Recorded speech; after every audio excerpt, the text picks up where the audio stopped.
This is on the bench for December 5th, 2019. We've got the Well MBO 6 on the bench for my teammate Rebel. This has been a gun that I've had on the bench before.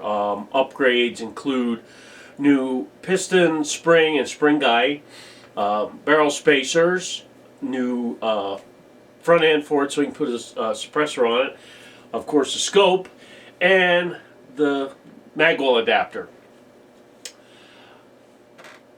What he was having a problem with is the hop-up was 100% on. He had a new forgot that too, there's a new hop-up and bucking in there. Put the new hop-up and bucking in there, and with the bucking, or with the hop-up turned all the way on, he was barely lifting the 3.2s, getting them out to maybe like 100 feet, 130, and he said that he's been noticing he's just not getting the distance that he was during the summer. Now, I put 3.0s in there and we're shooting fine, so the stock hop-up would lift 3.0s. That's a given. So what I did is there's a little mod that I saw a guy on the web do to this particular hop-up. Basically, take the arm up, and I cut a piece of old bucking that I had. It's a softer bucking, and it's a very skinny strip, okay? And I laid it in the path where the arm would go down and push through and touch the bucking. So basically, you're putting that much more material where the bucking touches, where the hop-up arm hits the bucking.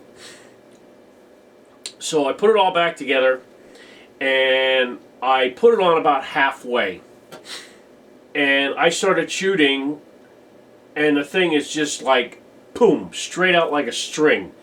I was shocked. It's only barely a third of the way on.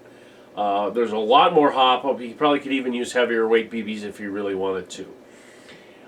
So that was a positive result.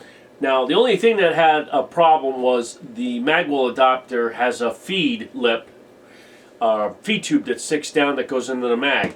And what it did, it looks like it broke off. It was 3D printed, so it was one of those things that it probably could have broke off.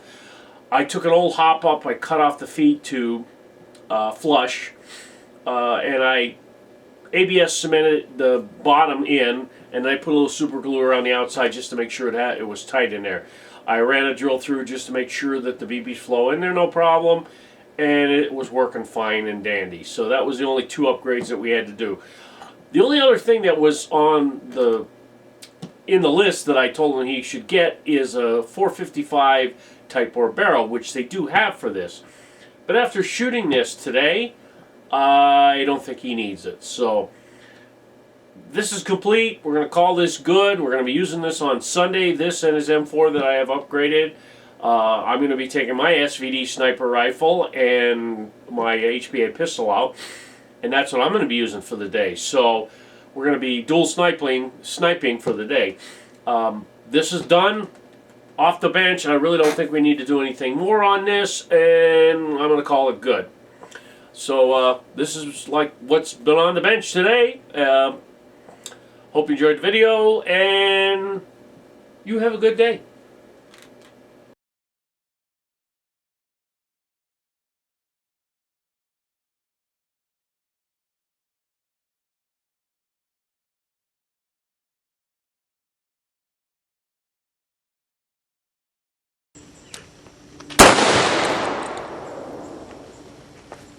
Wow.